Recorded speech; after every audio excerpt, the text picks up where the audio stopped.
আমারও অনেকে দেশে কাফের বলে, আছে না নাই? আমি অবাক হয়ে যাই, এই কাফের কথা শুনতে এতগুলো আল্লাহর ওলি কি করে আসে? আমার বুঝে আসে না, এই কাফের কথা শোনার জন্য এরকম ধাক্কা ধাক্কি হয় কেন? আল্লাহ তুমি হেদায়েত দান করো। আমি শুধু আল্লাহর কাছে সাহায্য চাই আর আপনাদের দোয়া চাই। দোয়া করবেন, বদদোয়া দিবেন না তো আবার। আর কে আমারে কাফের বললো, কে কি ফতোয়া দিল, আই ডোন্ট কেয়ার, ওইদিকে আমি তাকাই না। এর কারণ পিছনের দিকে তাকানোর সময় আমার নাই। চিল্লা এখন ঠিক কিনা? সিংহ সিংহ একটা সিংহ ঘন্টায় ছুটতে পারে 90 কিলোমিটার বেগ। কত কিলোমিটার? একটা হরিণ একটা হরিণ ঘন্টায় ছুটতে পারে 100 কিলোমিটার বেগে। তাহলে কে জোরে ছুটে? জোরে বলতে হবে। সিংহ কত কিলোমিটার? হরিণ। তারপরেও হরিণটা 100 কিলোমিটার বেগে ছোটার পরেও সিংহটার কাছে সে ধরা পড়ে যায়। এর কারণ সিংহ যখন ধরার জন্য ছুটে সে শুধু সামনে তাকায়, সে পিছনে তাকায় না। আর হরিণ 100 কিলোমিটার বেগে ছোটার পরেও সে ধরা খেয়ে যাবার ভয়ে বারবার পিছনে তাকায়। আর পিছনে তাকার কারণে ওর গতিটা স্লো হয়ে যায় আর সিংহের হাতে বধ হয়ে যায়। পিছনে তাকাবার সময় আমাদের নাই। চিল্লায় বলো ঠিক কিনা? আমরা অহংকার শিখি নাই, আমরা হিংসা শিখি নাই। আমাদের বুকে আছে বুক ভরা ভালোবাসা। আমি বিএনপি বুঝি না, আওয়ামী লীগ বুঝি না, জাতীয় পার্টি বুঝি না, জামাত ইসলাম বুঝি না, তাবলীগ বুঝি না, পীরের মুরিদ বুঝি না। যারাই পড়েছে লা ইলাহা ইল্লাল্লাহ, তার জন্য আমাদের হৃদয়ে জায়গা আছে না নাই? মুসলমান কেন, হিন্দুদের জন্য আমাদের বুকে জায়গা আছে না নাই? হিন্দু ভাই যদি বলে আমি পড়বো আশহাদু আল্লা ইলাহা ইল্লাল্লাহ ওয়া আশহাদু আন্না মুহাম্মাদ রাসূলুল্লাহ, তার জন্য আমাদের দরজা খোলা আছে না নাই? This is the beauty of Islam. এটা ইসলামের সৌন্দর্য, এটা অনেকে বুঝতে চায় না। আল্লাহ আমাদেরকে সহিহ সমঝ দান করুক, আমরা পড়ি আমিন। হিংসা, বিদ্বেষ, অন্যের পিছু লেগে থাকা, গীবত করা, অন্যকে গালিগালাজ করা, অন্যকে কাফের মুশরিক বলে ফতোয়া দিয়ে এই পবিত্র মঞ্চগুলোকে নষ্ট হওয়া থেকে যেন আমরা বিরত থাকতে পারি। আওয়াজ করে পড়তে হবে আমি। মাল্টিফ্যাবস লিমিটেডের উদ্যোগে কাশিমপুর স্কুল মাঠ, কাশিমপুর তো একটা কারাগার আছে না? কোন দিকে? বায়ে। আচ্ছা আচ্ছা, আলহামদুলিল্লাহ। ওনারা শুনতে পাচ্ছে নাকি? আচ্ছা আচ্ছা, মাইক দেয় নাই? 80টা মাইক দিছেন? 80টা? তো যারা অসুস্থ তারা ঘুমাবে কেমনে এখন? আমি প্রায় বলি যে এই তাফসির মাহফিলগুলোর ট্র্যাডিশন আমাদেরকে পরিবর্তন করে দিতে হবে। বাইরে খুব বেশি মাইকের দরকার নাই, আর দিলেও রাত 11টা 11:30টার পরে আর না, এবং 11:30টার মধ্যে পারলে মাহফিল ক্লোজ করে দেয়া, যাতে করে 12টার মধ্যে যে সবাই ঘুমিয়ে আবার ফজরের নামাজ জামাতে পড়ার দরকার আছে না নাই? জামাতে পড়ার দরকার আছে। এগুলো আমাদের খেয়াল রাখা দরকার। অন্যকে কষ্ট দিয়ে কিছু করা যাবে না। অনেকের পরীক্ষা, অনেক ছেলে মেয়েদের আমি জানি যে ডিসেম্বর জানুয়ারিতে কি থাকে? পরীক্ষা। অনেকে অসুস্থ থাকে। আবার অনেক হিন্দু ভাইরা আছে, তাদেরকে জোর করে আমাদের তাফসীর শোনানোর কোনো দরকার নাই। লা ইকরাহা ফিদ্দীন, দ্বীনে জবরদস্তি নাই, বাড়াবাড়ি নাই। This is the beauty of Islam. এটাই ইসলামের সৌন্দর্য। আমরা ইসলামের সৌন্দর্যকে প্রকাশ করব। আমরা ন্যারো মাইন্ডেড হব না। আমাদের নবী কি ন্যারো মাইন্ডেড ছিলেন না ব্রড মাইন্ডেড ছিলেন? আমরাও ব্রড মাইন্ডেড হব। রাজি আছেন তো সবাই? আল্লাহ তুমি তৌফিক দাও। শুকরিয়া, আমাকে রেখেছেন প্রধান আলোচক। আমার আগে কথা বলেছে হাফেজ মাওলানা মুফতি সাইফুজ্জামান ভাই, কথা বলেছেন মাওলানা মুফতি মাসুম বিন সিরাজ ভাই, কথা বলেছেন মাওলানা কারি আব্দুল হাই মোহাম্মদ সাইফুল্লাহ আল হুসাইনি। আমার আগেই যিনি কথা বলেছেন, চমৎকার আলোচনা করে, ঠিক কিনা? ডক্টর আব্দুল্লাহ জাহাঙ্গীর আলাইহি রাহমা, ওনার সুযোগ্য ছাত্র, যেমন শিক্ষক তেমন ছাত্র। বাক্কা বেটা সিপাহী কা ঘোড়া কুছ না হতো থোড়া থোড়া। ডক্টর আব্দুল্লাহ জাহাঙ্গীরের থোড়া থোড়া পেলেই আমাদের সাইফুল্লাহ ভাইয়ের জীবনটাকে উজালা করে দিবে কে? অসাধারণ আলোচনা করে। জুমার মিম্বারে বসে বসে কন্টেম্পোরারি ইস্যু নিয়ে কথা বলে। This should be the uppermost quality of a খতিব। একজন খতিবের কোয়ালিটি তো এমন হবে, সমাজে কন্টেম্পোরারি এখন কি যাচ্ছে এগুলো নিয়ে কথা বলা। মুসলিম উম্মায় আমাদের কি ক্রাইসিস, আমাদের কি সংকট, এই সংকট থেকে উত্তরণের উপায় কি, এগুলো জুমার মিম্বার থেকে ঘোষণা আসার দরকার আছে না নেই? আমাদের আব্দুল হাই মোহাম্মদ সাইফুল্লাহ ভাই এই কন্টেম্পোরারি বিষয়গুলো নিয়ে কথা বলে, আমরা তার জন্য দোয়া করি। আমার ভাই যেন আরো চমৎকার কথা আমাদের উপহার দিতে পারে, আল্লাহ তুমি তৌফিক দাও। প্রধান অতিথি আলহাজ মহিউদ্দিন ফারুকি, চেয়ারম্যান মাল্টিফ্যাবস লিমিটেড। ভাই আপনার বাবা উনি সিঙ্গাপুরে আছে না, অনেক অসুস্থ, ভাইজান দোয়া চেয়েছে, আমরা ওনার জন্য দোয়া করি আল্লাহ যেন ওনাকে তাড়াতাড়ি সুস্থ করে দেয়। আজকের প্রোগ্রামের সভাপতি হচ্ছে আলহাজ মীর আসাদুজ্জামান তুলা ভাই আসছে দেশের বাইরে, কাউন্সিলর 6 নং ওয়ার্ড গাজীপুর মহানগর গাজীপুর। তারপর ভাইয়ের নামটা ভুলে গেল, ডক্টর মেজবা ফারুকি, পরিচালক মাল্টিফ্যাবস লিমিটেড আছেন, হাফেজ মাওলানা মাসুম বিল্লাহ আছেন, জনাব আব্দুল কুদ্দুস। যারাই এই প্রোগ্রামের জন্য কষ্ট করেছেন তাদের সবাইকে আল্লাহ জাযা খায়ের দান করুক, আমরা সবাই বলি আমিন। গতকাল রাতে আপনাদের মাননীয় মন্ত্রী মহোদয়ের সাথে আমার ফোনালাপ হয়েছে, খুব সম্ভবত মুক্তিযুদ্ধ বিষয়ক মন্ত্রী আ.খ.ম. মুজাম্মেল হক সাহেব, খুব ভালো মানুষ। আমি আবার এখন গ্রিন সিগন্যাল না পেলে কোথাও যাই না, মাইকের আওয়াজ যায় না। Okay let me handle the issue. কিরে ভাই তোমার নাম কি? ওইদিকে একটু ঠিক করো। ঠিক করতেছি, দাঁড়াও একটু ঠিক করতেছি। তোমার টিম পাঠাও, ও তো যাইতে পারবে না, ওরে মাথার উপর দিয়ে উঠায় দিয়ে পাঠায় দাও, পাশ দিয়ে পাঠায় দাও। একটু ক্রস চেক করো, একটু ডাবল চেক করো মাইকগুলো ঠিক আছে কিনা, বারবার মাঝখানে ডিস্টার্ব হলে তো কথা বলা যাবে। দেখতেছো? ওকে, 5 মিনিটের মধ্যে ঠিক হয়ে যাবে, আর কথা বলা যাবে না। সম্মানিত সুধী, আমি চাইবো অল্প কয়েক মিনিট যতক্ষণ কথা বলি আপনাদের কান দুটো খরগোশের মতো খাড়া করে আমার দিকে রাখতে হবে, পারা যাবে? মাশাআল্লাহ। আমাকে আলোচনার সুন্দর একটা বিষয় দেয়া হয়েছে, সূরা জুমআ আয়াত 10। হয়েছে কি ইয়েস নাকি নো? মাশাআল্লাহ, এই তো সুন্দর। ঠিক আছে, ইয়েস হলে এবার থামো। তোমাদের কি ইয়েস নাকি নো? হ্যাঁ, ইয়েস, মাশাআল্লাহ। ঠিক আছে, বসো। হয় নাই? এই ওদেরটা ইয়েস করে দাও। করছো? করে দাও। সম্মানিত ভাইরা, এরকম ডিস্টার্ব করলে ইয়েস আর নো বলতে বলতে রাত কেটে যাবে, কাজের কথা কিছুই বলা হবে না, আমার অনেক কিছু বলতে হবে। আপনাদের সহযোগিতা চাই, একটু মেহরবানি করে ভাইরা, তোমাদেরকে আমি খুব পছন্দ করি, আমি জানি তোমরাও আমাকে পছন্দ করো। আমাদের এই ভালোবাসা দুনিয়ার স্বার্থে নয়। আজকে এখানে বিরিয়ানি দেওয়া হবে নাকি? নগদ টাকা দেওয়া হবে? একজনকে খুশি করার জন্য আমরা আসি, তিনি কে? সে আল্লাহর সন্তুষ্টির জন্য আজকে একটু স্যাক্রিফাইস করবো, কয়েক মিনিটের মধ্যে ঠিক হয়ে যাবে ইনশাআল্লাহ। আমাকে আমাদের ডাক্তার মেজবা ফারুকি ভাই অনেকদিন আগ থেকে ফোনালাপ হয়, কথা বলে, একটা বিষয় দিয়েছে উনি, সূরা জুমআ আয়াত 10, এবং এই টপিকটা নিয়ে আমি কথা বলতে চাই প্রতিটি জেলায় যেখানে আল্লাহ তাআলা আমাদেরকে কাজের প্রতি উৎসাহিত করেছে, খেটে খাওয়ার জন্য উৎসাহিত করেছে। আমরা বসে বসে খেতে চাই না। কাজে আছো? কার পায়ে দাঁড়াবা? তো এতদিন কার পায়ে দাঁড়াইছো?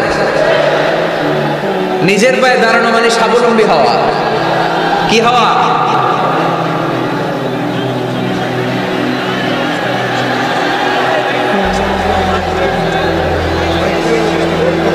এই মাইকের সমস্যার কারণে আমাদের মাহফিলগুলো মাইর খেয়ে গেল। কনসার্টে শুনছেন মাইকের সমস্যা? তারপর যেখানে গান বাজনা হয় মাইকের সমস্যা শুনছেন?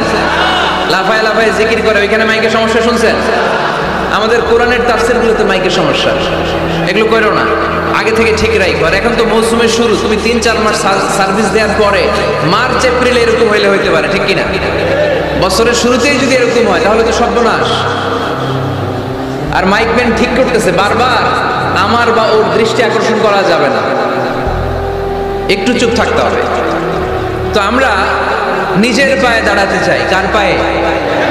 আমরা স্বাবলম্বী হতে চাই। কি হতে চাই? কাজ করার অনেক সুযোগ আছে। Just you have to generate new ideas, priceless ideas, you have to generate this. আপনাকে নতুন নতুন আইডিয়া দিতে হবে। নতুন নতুন আইডিয়া দিলেই আপনি মার্কেটে হিট করে ফেলবেন। আজকে সব গোমর ফাঁস করে দিয়ে গেলাম। কোটিপতি আর মিলিয়নিয়ার বিলিয়নিয়ার হালাল পন্থায় যারা হতে চাও, your job is just produce new idea. নতুন নতুন কি লাগবে? আইডিয়া লাগবে। আইডিয়ার অনেক দাম। এই যে কিছুদিন আগে উবার নামে একটা কোম্পানির নাম শুনেছো তোমরা? কি নাম? গাজীপুরে চলে, শুধু শহরে না, ঢাকায়। আমি ওদের ব্যাপারে একটা রিপোর্ট পড়ে অবাক হয়েছে। এই উবারের কোনো পুঁজিপাতি কিছু নাই, ওদের কিছু অফিস আর স্টাফ, মানুষের গাড়ি দিয়ে ওরা ব্যবসা করে। মানে কইয়ের তেল দিয়ে কি ভাজে? কই ভাজে। এটাও বুঝেন আপনারা? কইয়ের তেল দিয়ে কই ভাজা। ওরা just they launch a company and they set up some staff, company আছে, স্টাফ আছে, আর একটা মোবাইল অ্যাপস আছে। এই মোবাইল অ্যাপসের মধ্যে দিয়ে where you intend to go, কোথায় যেতে চান লিখবেন, কোন জায়গা থেকে যেতে চান লিখবেন, গাড়ি এসে হাজির। আপনি টাকা পে করে দিবেন, ওই টাকার একটা পার্সেন্টেজ ওই কোম্পানির মধ্যে চলে যাবে। What an idea! সারা বিশ্বে এখন শুরু হয়েছে। আমেরিকার সান ফ্রান্সিসকো একটা স্টেট আছে, সেখান থেকে তারা এই উবারের কার্যক্রম শুরু করেছে। 775টা শহরে উবারের এই অপারেশন কার্যক্রম চালু হয়েছে। 63টা দেশে ওদের সেন্টার আছে। আমাদের ঢাকাতেও আছে না নাই? আমি অবাক হলাম, 2018 সালে ওদের প্রফিট, ওদের রেভিনিউ হচ্ছে 11.27 billion US dollar, 11.27 billion dollar. Could you imagine that? আপনি কি কল্পনা করতে পারেন? বসে বসে অন্যের গাড়ি দিয়ে, অন্যের মাল সামান দিয়ে, অন্যকে খাটিয়ে কোটি কোটি টাকার ব্যবসা। তারপরে এই যে আমাদের প্রত্যেকের একটা অ্যাকাউন্ট আছে এক জায়গায়, কি নাম? কি বুক? কি বুক? সবাই জানেন? হুজুর আপনারও আছে? মাশাআল্লাহ। এই যে ফেসবুকের জন্য আমরা খেটে যাচ্ছি, দিন নাই রাত নাই, আমরা যে স্ক্রলিং করছি, লাইক দিচ্ছি, শেয়ার দিচ্ছি, we all are the staff of Facebook. আমরা সবাই ফেসবুকের এমপ্লয়ি, কাজ করে যাচ্ছি, জাস্ট আইডিয়া। এই আইডিয়া দেওয়ার কারণে কোটি কোটি বিলিয়ন ডলারের ওর মালিক বানাই দিছে কে? এজন্য নতুন নতুন আইডিয়ার দরকার আছে না নাই? আমাদের বাংলাদেশের ছেলেদের ভালো আইডিয়া আছে, তার প্রমাণ ওরা বানাইছে উবার, আমরা বানাইছি পাঠাও। আমরা বানাইছি কি? পাঠাওয়ে চড়ছেন কারা কারা দেখি? ওরে আল্লাহ, all are the smart guys, মাশাআল্লাহ, হাত নামা। পাঠাও তো উবারের চেয়ে আরো দুর্দান্ত আইডিয়া। প্রাইভেট কার যেতে পারে না জ্যামের মাঝখানে, কিন্তু পাঠাও হচ্ছে মোটরসাইকেল রাইড, চিপা চাপা দিয়ে চলে যায়। আছে না নাই? তো এরপরে নতুন কি আসবে, এই দায়িত্বটা তোমার মাথা থেকে বের করতে হবে। এন্টারপ্রেনারশিপ, নতুন করে উদ্যোগী হতে হবে। এই ভাইয়ের মতো বিলিয়নিয়ার হতে চাও, মিলিয়নিয়ার হতে চাও, you have to generate new ideas. নতুন নতুন আইডিয়াই তোমাকে হালাল পন্থায় বিলিয়নিয়ার বানাতে পারে, ঠিক কিনা? التاجر الصدوق الأمين مع النبيين والصديقين والشهداء والصالحين। আমানতদার সত্যবাদী ব্যবসায়ী কিয়ামতের দিন নবীদের সাথে, শহীদদের সাথে, সিদ্দিকিনদের সাথে, সৎ কর্মশীল ব্যক্তিদের সাথে দাঁড়িয়ে যাবে। চিৎকার করে পড়েন সুবহানাল্লাহ। এজন্য নতুন নতুন যত আইডিয়া আছে এগুলো আমাদের মাথা থেকে বের করতে হবে, তাহলেই আমাদের ব্যবসায় বরকত দিবে কে? সম্মানিত সুধী, তাই বলছিলাম আমরা নিজের পায়ে দাঁড়াতে চাই, আমরা কিছু করে দেখাতে চাই, আমরা স্বাবলম্বী হতে চাই। পরিশ্রম করতে হবে, পরিশ্রমের কোনো বিকল্প নেই। There is no alternative way to struggle. Struggle তোমাকে করতেই হবে। কেউ তোমার জন্য স্পেস তৈরি করে দিবে না। এই পৃথিবীতে কেউ কাউকে জায়গা দেয় না, এই পৃথিবীতে এসে জায়গা করে নিতে হয়। চিৎকার দিয়ে বলো ঠিক কিনা? হুঙ্কার দিয়ে পৃথিবীবাসীকে জানিয়ে দিতে হয় আমি এসেছি। মায়ের পেট থেকে যখন আমরা বেরোই, আমরা কি বলি? ওয়াও ওয়াও বলে নিজের অস্তিত্বের জানান দেই যে আমি এসেছি, এই পৃথিবীতে আমি জায়গা করে নিতে এসেছি। Life is not a bed of roses. এই পৃথিবী ফুলের বিছানো সজ্জা নয়। এখানে কষ্ট করতে হবে, পরিশ্রম করতে হবে, ঘাম ঝরাতে হবে। পরিশ্রমের ঘামে যে লোনা পানি থাকে, ওই লোনা পানিতে জন্ম নেয় সফলতার বীজ। এজন্য পরিশ্রম করতে হবে। সব নবীরা পরিশ্রমী ছিলেন, সব নবীরা কাজ করেছেন। সূরা জুমার এই 10 নম্বর আয়াতে আল্লাহ তাআলা আমাদেরকে মোটিভেট করে শিখাতে চেয়েছেন যে স্বাবলম্বী হও, নিজের পায়ে দাঁড়াও, কাজের সময় কাজ, নামাজের সময় নামাজ। আজকে এই স্লোগানটা এই মাহফিলের শুরুতে, মাঝখানে, শেষে বারবার বলে আমরা মুখস্থ করে নিয়ে যাব। কাজের সময়, সবাই বলেন নাই তো? সবাই বললে তো এই প্যান্ডেল কাঁপতে শুরু করবে। কাজের সময়, এইভাবে আওয়াজ করতে হবে। পারা যাবে? নামাজের সময়, কাজের সময়, নামাজের সময়, সিনেমা দেখার সময় দেখা যাবে না, কাজের সময়, নামাজের সময়। এটা মনে থাকবে, মুখস্থ করা যাবে তো? আল্লাহ রাব্বুল ইজ্জা সূরাতুল জুমার 10 নম্বর আয়াতে মূলত আমাদেরকে এই মেসেজটাই দিতে চেয়েছেন। কাজের সময় কাজ, নামাজের সময়। ফাইযা কুদিয়াতিস সালাতু ফান্তাশিরু ফিল আরদি ওয়াবতাগু মিন ফাদলিল্লাহ ওয়াযকুরুল্লাহা কাসীরান লাআল্লাকুম তুফলিহুন। সুবহানাল্লাহ পড়েন।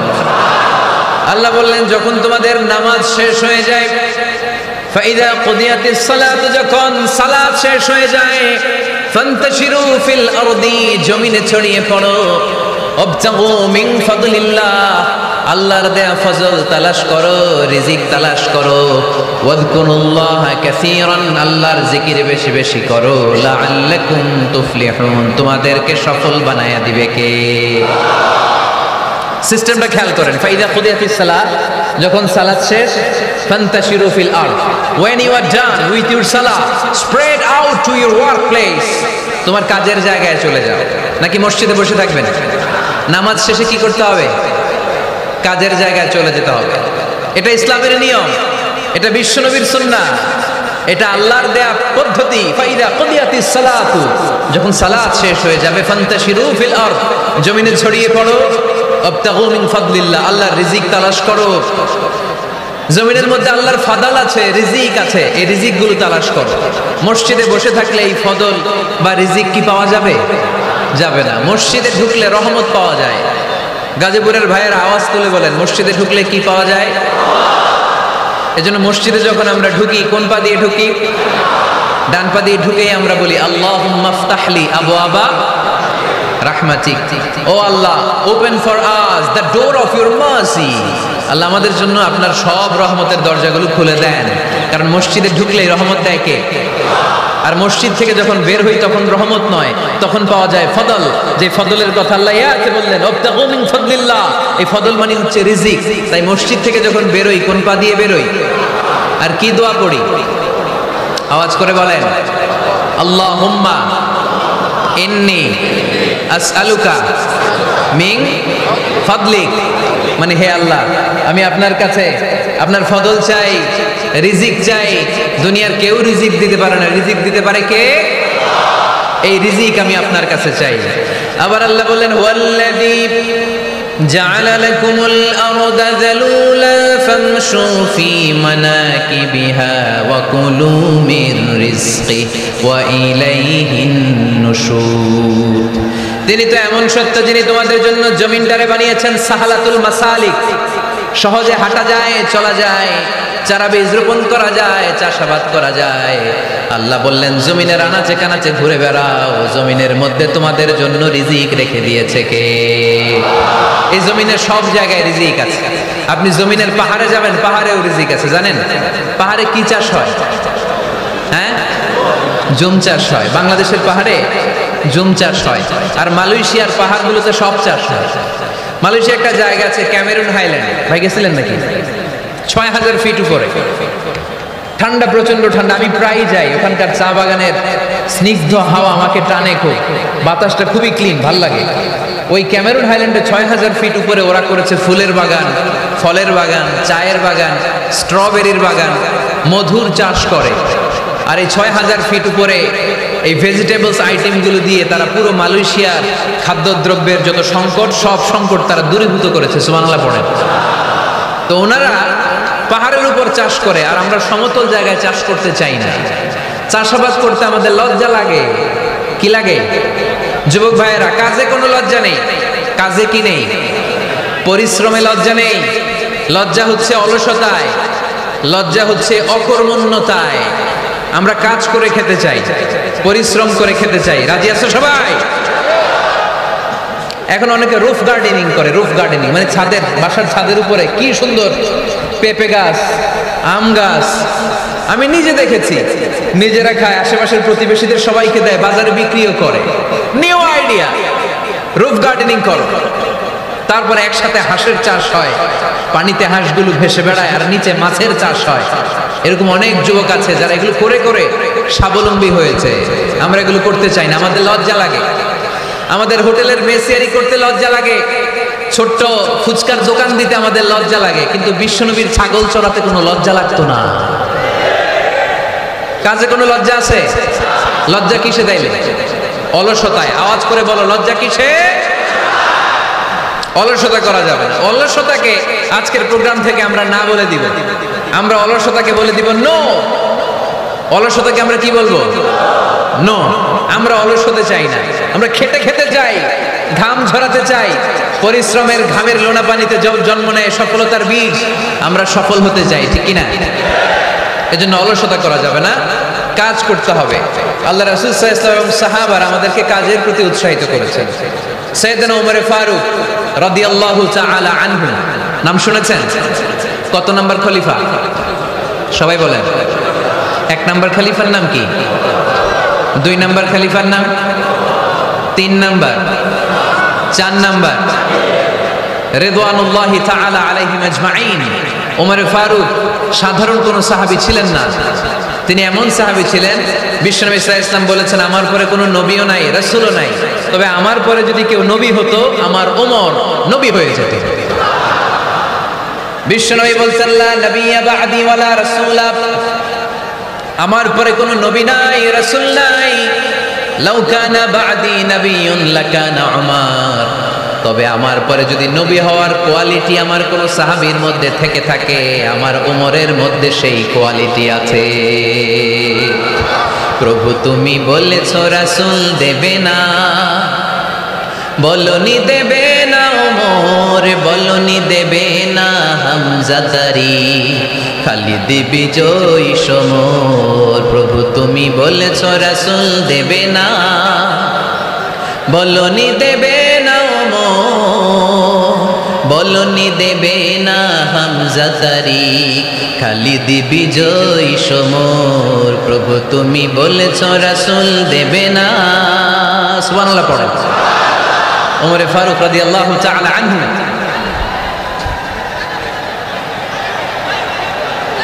ভাইজান দোয়া করে দিই, কষ্ট হচ্ছে অনেক। শেষ করে দিব, আলোচনা শেষ করে দিব। আর কয়েক মিনিট শুনবেন, শুনবেন, শুনবেন তো। বারবার এরকম আওয়াজ করলে কি শোনা যাবে? এই ছেলেরা, এই অডিও শোনো না তোমরা? অডিও, অডিওতে চেহারা দেখা যায় নাকি? বসো, তোমরা অডিও শুনবে, এরা ভিডিও দেখবে। বসো, আওয়াজ নাই। আমি শুরুতেই বলেছি কানগুলো খরগোশের মতো খারাপ করে শোনো। অডিও রেকর্ডের মধ্যে কি চেহারা দেখা যায়? এখানে যারা দেখতে পান ওই দিকে তাকা, ওই যে, ওই যে ওখানে প্রজেক্টর আছে, আওয়াজ করা যাবে। আলোচনার মাঝখানে বক্তাকে এত ডিস্টার্ব করলে বক্তা তার আলোচনার ফ্লো হারিয়ে ফেলে। সে কি বলছিল এটা সে ভুলে যায়। সে মাথার মধ্যে কি কি পয়েন্টস, কি কি মেসেজগুলো শেয়ার করার জন্য সে আগাচ্ছিল এটা সে ভুলে যায়। এজন্য আর কয়েক মিনিট কথা বলবো, আর কষ্ট দিব না আপনাদেরকে, একটু চুপ থাকবেন। দ্বিতীয় খলিফার নাম কি ছিল? সবাই বলেন, কি নাম? সাইয়েদনা ওমর ফারুক রাদিয়াল্লাহু তাআলা আনহু। উনারে মুনাফিকরা খুব ভয় পেত। কারা? মুনাফিক চিনেন তো? ভিতরে বাইরে আরেক, তার নাম? সবাই বলেন, ভিতরে এক বাইরে আরেক, তার নাম মুনাফিক। ইউযহিরু খিলাফা মা ইউবতিন, আরবিতে কি বলে? ইউযহিরু খিলাফা মা ইউবতিন, প্রকাশ করে একটা, ভিতরে আরেকটা। ভিতরে এক বাইরে আরেক, তার নাম? সবাই বলেন, ভিতরে এক বাইরে আরেক, তার নাম? আমরা কি মুনাফিক হতে চাই?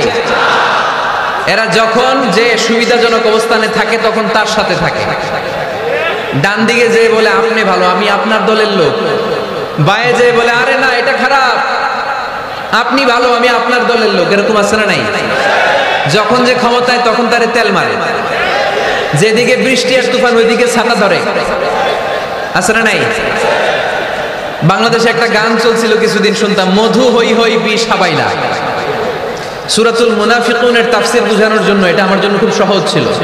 মধু হই হই বিষ হাবাইলা, বলে মধু, বলে কি বাটির মধ্যে নিয়ে আসছে, বলে এটা মধু, বলে কি আসলে এটা কি? জোরে বলেন। আমরা কি মুনাফিক হতে চাই? না, আমরা কি হতে চাই? মুনাফিকরা হচ্ছে এদিকেও যায় না আবার ওদিকেও যায় না, মুযাবযাবিন, they all the time long in dilemma, they don't know where to go, they don't know where to proceed, কোন দিকে যাবে জানে না, ডানেও না বাঁয়েও না, নেহি এদার নেহি ওদার, দরমিয়ান মে সাদার বাদার, এরকম আছে না? উপর দিয়া ফিটফাট, ভিতর দিয়া সদরঘাট, সদরঘাট এখনো ফিটফাট হয় নাই। এই মুনাফিকের অবস্থা হচ্ছে উপরে ফিটফাট, ভিতরে সদরঘাট। আমরা কি মুনাফিক হতে চাই? কি হতে চাই? মুমিন হতে চাই। এই মুনাফিকের দলগুলো মদিনাতুল মুনাওয়ারাতে ওমরে ফারুককে খুব ভয় পেত। ওমরে ফারুককে দেখলে তারা থারথার করে কাঁপতো। শুধু মুনাফিকরাই নয়, খোদ ইবলিস শয়তানও সাইয়েদনা ওমরে ফারুককে দেখলে ভয় পেত। আমরা আমাদের ছেলে মেয়েদেরকে যদি খাবার না খায় আমরা কি বলি? আম্মু খাবার খাও। কি আসবে? ভূত আসবে, বিড়াল আসবে, বাঘ আসবে। এগুলো গাজীপুরে বলে না বোধহয়। আপনাদের ছোট্ট মেয়েটা যদি রাত্রে খেতে না চায় আপনারা লোকমা তুলে কি বলেন? এই তাড়াতাড়ি খাও। কি আসবে? ভূত, ভূত আসবে। তো মদিনার সমাজে মদিনার ছোট্ট কচিকাচা সোনারমণিরাও রাতে খেতে চাইতো না। মদিনাতুল মুনাওয়ারার মায়েরা রাত্রিবেলা খাবার নিয়ে বাচ্চাদেরকে বলতো, মা তাড়াতাড়ি খাও, হা হুয়া ইয়াতি উমর, ওই যে উমর আসতেছে, উমর ইসলামের দ্বিতীয় খলিফা। আশাদ্দুহুম ফি আমরিল্লাহি উমর, আল্লাহর জমিনে আল্লাহর দ্বীন বাস্তবায়নের জন্য সবচেয়ে শক্তিশালী ছিল ওমর। চিল্লায় পড়েন সুবহানাল্লাহ। এই ওমরে ফারুক রাদিয়াল্লাহু তাআলা আনহু যে রাস্তা দিয়ে হাঁটতো, শয়তান ওই রাস্তা রেখে দিয়ে অন্য রাস্তা দিয়ে হাঁটতো। মা সালাকা শাইতানু ফাজ্জান সালিকান ইল্লা সালাকা ফাজ্জান গায়রা ফাজ্জিক। বিষ্ণু বলছেন, ওমর, শয়তান তোমারে দেখে এত ভয় পায়, তুমি যে রাস্তা দিয়ে হাঁটো শয়তান তোমারে দেখলে ওই রাস্তা রেখে দিয়ে অন্য রাস্তা দিয়ে হাঁটে। চিল্লায় পড়েন সুবহানাল্লাহ। এদিকে কি হয়েছে? লোক বেশি হয়ে গেছে। এই এলাকায় কি এটাই সবচেয়ে বড় মাঠ? এর চেয়ে বড় মাঠ আর নাই। কি হয়েছে ওইখানে? কি হয়েছে? ধাক্কা আসছে, ধাক্কা। বসেন না, একটু বসেন না। মন্ত্রী মহোদয় আসছে? মন্ত্রী মহোদয় আসতেছে উনি? মাশাআল্লাহ। উনি তো কষ্ট হয়ে যাবে, তো আসবে কিভাবে? একটু জিকির করি, লা ইলাহা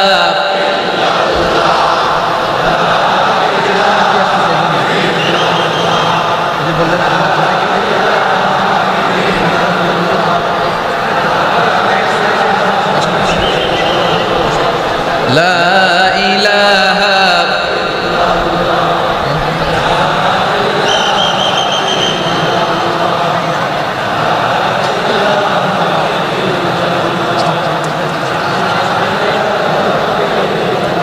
সুবহানাল্লাহ আলহামদুলিল্লাহ লা ইলাহা ইল্লাল্লাহ সুবহানাল্লাহ।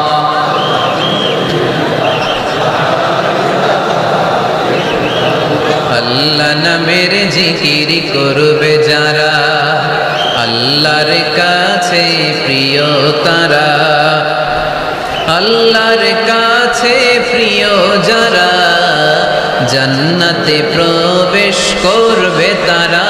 জোরে লা ইলাহা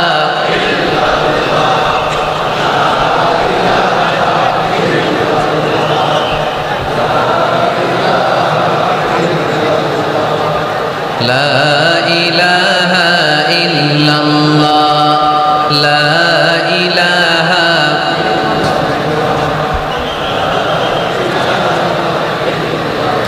লা ইলাহা ইল্লাল্লাহ মুহাম্মাদুর রাসূলুল্লাহ সাল্লাল্লাহু আলাইহি ওয়াসাল্লাম। সাইয়েদনা ওমর ফারুক মসজিদে নববীর ইমাম। মসজিদে নববীর কি ইমাম? আপনারা শুনতেছেন? এই ছেলেরা বসে যাও, বসে যাও, বসে যাও, বসে যাও। সাইয়েদনা ওমর ফারুক মসজিদে নববীর ইমাম। এদিকে তাকান, আমার দিকে তাকান, আমার দিকে তাকান। উনি প্রত্যেক নামাজের ইমামতি করতে আসতেন মসজিদে নববীতে। জোহরের নামাজে ইমামতি করলেন, ইমামতি করে দেখলেন নামাজ শেষ, সবাই বের হয়ে চলে যায়। এটাই ইসলামের নিয়ম, ঠিক কিনা? ফাইদা কুদিয়াতিস সালাতু ফান্তাশিরু ফিল আরদ ওয়াবতাগু মিন ফাদলিল্লাহ। নামাজের সময় খায়া ফেলাইছি, নামাজের সময় কাজের সময়, নামাজের সময় কাজের সময়। ফাইদা কুদিয়াতিস সালাত, যখন নামাজ শেষ হয়, ফান্তাশিরু ফিল আরদ, জমিনে ছড়িয়ে পড়ো। এটা ইসলামের আইন। তার মানে আল্লাহ বোঝাতে চাইলেন নামাজের সময় মসজিদে চলে যাও। নামাজ যখন শেষ হয়ে যাবে, শিক্ষক চলে যাবে স্কুলে, কৃষক চলে যাবে ফসল খেতে, মেম্বার অফ দ্য পার্লামেন্ট চলে যাবে সংসদ ভবনে, ব্যবসায়ীরা চলে যাবে শপিং মলে, ঠিক কিনা? কাজে চলে যাও। ওমর ফারুক নামাজের ইমামতি করিয়ে নামাজ শেষ করলেন, সবাই চলে গেল। ইয়ামান দেশ থেকে আসা কিছু লোক গোল হয়ে বসে আছে, জিকির আজকার করে, ইবাদত করে। এরা যায় না। এরা কি করে না? যায় না। আসরের নামাজে সাইয়েদনা ওমর ফারুক রাদিয়াল্লাহু তাআলা আনহু নামাজের ইমামতি করলেন, নামাজ শেষ, সবাই চলে যায়, এরা যায় না। মাগরিবের নামাজের পরেও এরা যায় না, এশার সালাতের পরেও এরা যায় না। এশার পরে উনি ধরলেন, মা বালুকুম মা খাতবুকুম, হোয়াটস রং উইথ ইউ ম্যান, তোমাদের কি সমস্যা? জোহর, আসর, মাগরিব, এশা প্রত্যেক সালাতের পরে সবাই যার যার কাজে চলে যায়, তোমরা যে যাও না? বাড়ি কই? বলি ইয়ামান। তো বসে থাকো কেন? কি করো? কয় জিকির করি। কি করি? কি করি? জিকির আজকার করি, তাসবিহ তাহলিল করি, ইবাদত করি। তো তোমরা যে যাও না, তোমাদের খাবার দেয় কে? খাবারের ব্যবস্থা হয় কোত্থেকে? তারা বলল, আমাদের জিকির দেখে, আমাদের বুজুর্গি দেখে আশেপাশের লোকেরা পাতিল ভরে খাবার নিয়ে আসে, ওই খাবার আমরা খাই। নাহনু আল মুতাওয়াক্কিলুনা আলাল্লাহ, আমরা আল্লাহর উপর তাওয়াক্কুল করে এখানে বসে থাকি। উমরে ফারুক বললেন, সর্বনাশ, তোমরা যদি মুতাওয়াক্কিলুনা আলাল্লাহ হও তাহলে কেমন হবে?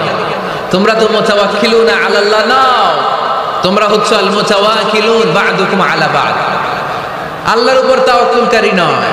তোমরা যারা পাতিলের মধ্যে করে খাবার নিয়ে আসে তাদের উপর তাওয়াক্কুল করে বসে আছে, ঠিক কি না?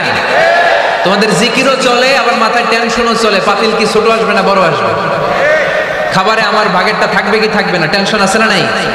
কারণ অন্যের উপর নির্ভরশীল, নিজের রান্না করে নাই, নিজে তো বাজার করে নাই, নিজের তো অ্যারেঞ্জমেন্ট বলতে কিছু নাই, আরেকজন যা দিয়ে যাবে ওইটা খাবে। ওমরে ফারুক বুঝালেন, আরে বোকা, এটারে তাওয়াক্কুল বলে না। তোমার সাধ্যে যতটুকু আছে তার সবটুকুন করার পরে তুমি তাওয়াক্কুল করবে একজনের উপর, তিনি কে? এক সাহাবী বললেন, ইয়া রাসূলুল্লাহ, ইয়া হাবিবাল্লাহ সাল্লাল্লাহু আলাইহি ওয়াসাল্লাম, আমি অনেক দূর থেকে সফর করে এসেছি, এই যে আমার উটের রশিটা, এটা ছেড়ে দিয়ে যদি আমি ঘুমিয়ে যাই, আল্লাহর উপর তাওয়াক্কুল করি, আমার উটটা বসে থাকবে নাকি? বিষ্ণু বললেন, না, এটারে তাওয়াক্কুল বলে না। উটের রশি রেখে দিয়ে ঘুমাইলে তোমার উট দৌড় দিবে। এ আকিলহা সুম্মা তাওয়াক্কাল আলাল্লাহ, উটের রশিটা আগে দড়ি দিয়ে ভালো করে গাছের সাথে বাঁধো, তারপরে তাওয়াক্কুল করবে একজনের উপর, তিনি কে? আগে বাঁধতে হবে, তারপরে তাওয়াক্কুল, আগে কাজ করতে হবে, তারপরে তাওয়াক্কুল। এক লোক বড় হুজুরের কাছে দোয়া চাইছে, হুজুর আপনি দোয়া করবেন আল্লাহ যেন আমার একটা ছেলে সন্তান দেয়। কি দেয়? কথা বুঝে নাই বোধহয়। কি দেয়? ছেলে সন্তান দেয়। তো হুজুর অনেক দোয়া করে দিছে, বড় হুজুর, আল্লাহ তারে তুমি ছেলে সন্তান দিও। তো ছেলে সন্তান হয় নাই। তারপরের বছর এসে আবার হাজির, হুজুর একটু দোয়া করেন আমার জন্য আল্লাহ একটা ছেলে সন্তান দেয়। হুজুর আবার দোয়া করলেন, কিন্তু ছেলে আর হয় নাই। পরের বছর এসে আবার হাজির, হুজুর একটু দোয়া করেন। কি দোয়া করবো বাপ? বলে হুজুর দোয়া করেন আল্লাহ যেন আমার একটা ছেলে সন্তান দেয়। হুজুর আবার দোয়া করলেন। এর পরের বছর এসে আবার হাজির, কয় হুজুর ছেলে সন্তান। হুজুরকে ঘটনা কি? ঘটনা কি? এর সন্তান হয় না কেন? বললো বাবা তুমি কি বিয়ে করছো? কয় না। সন্তান হবে কোত্থেকে? আগে তো বিয়ের পর্বটা সার, তারপরে তাওয়াক্কুল করবি কার উপর? বিষ্ণু বললেন, তাগদু খিমাসান তারুহু বিতানান, পাখিগুলোর মতো যদি সকালবেলা তাওয়াক্কুল করে বের হয়ে যাও, প্রতিটা পাখি, আপনাদের গাজীপুর এলাকায় পাখির বাসা আছে নাকি? কি পাখি আছে? বাবুই পাখি, হ্যাঁ কি পাখি? সব আছে।